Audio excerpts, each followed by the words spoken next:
क्या दुनिया में हमें जो मिल रहा है वो क्या भाग्य से मिल रहा है? क्या भाग्य के भरोसे बैठने से सब कुछ मिल जाता है? अगर ऐसा होता तो फिर जगत में सब कर्महीन हो जाते। फिर सभी बैठ जाते और बोलते भाग्य में होगा तो हमें मिल जाएगा। पर क्या पता कर्म करने से भाग्य बनते। इस संसार में कर्म की बड़ी महत्ता है।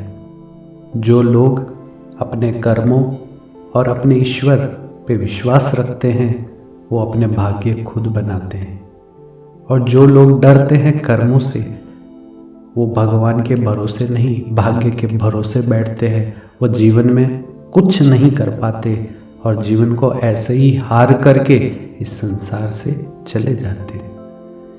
अगर भाग्य में नहीं लिखा है और आप कर्मों पे और अपने परमात्मा पे विश्वास रखते हैं तो भाग्य भी बदल जाते हैं। बस बात है विश्वास की, लगन की, केवल भाग्य के भरोसे बैठने की नहीं। एक बार की बात थी, पुराने समय में एक राजा और रानी रहते थे।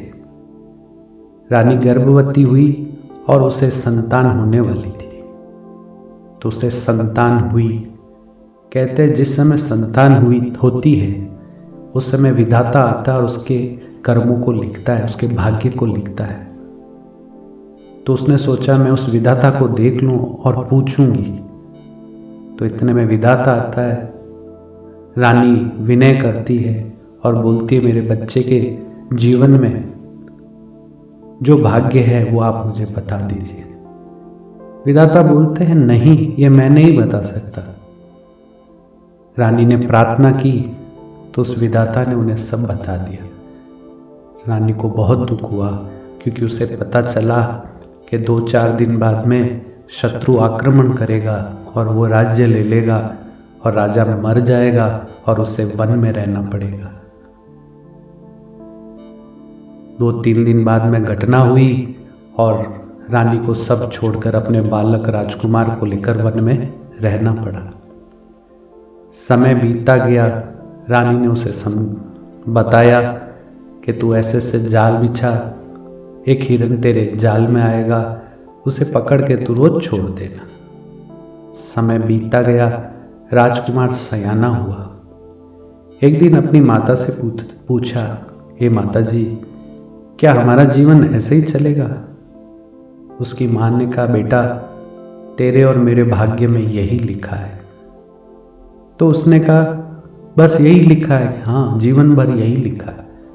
तो उसने कहा कुछ तो लिखा होगा माता जी। उसने बोले एक चीज लिखी है, तू जहां जाल बिछाएगा वहां एक हिरन आएगा, तेरे जाल में फंसेगा और तू उसको बेच करके अपना जीवन यापन कर लेना।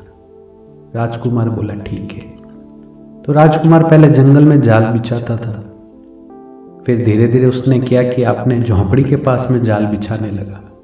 तो देखा रात को बिछाता, सुबह होती उसमें एक हिरन रहता। दूसरे दिन उसने क्या किया, अपनी झोंपड़ी के ऊपर जाल बिछाया, उस पे भी हिरन आया। राजकुमार ने कहा अच्छा। पास में एक खजूर का पेड़ था, उसने जाकर पेड़ पर हिरन जाल बिछाया।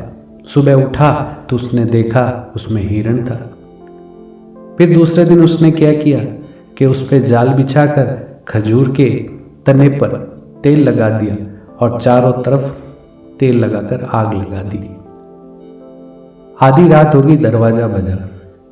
उसने खोला, बोला कौन? तो एक अध जला कोई खड़ा था।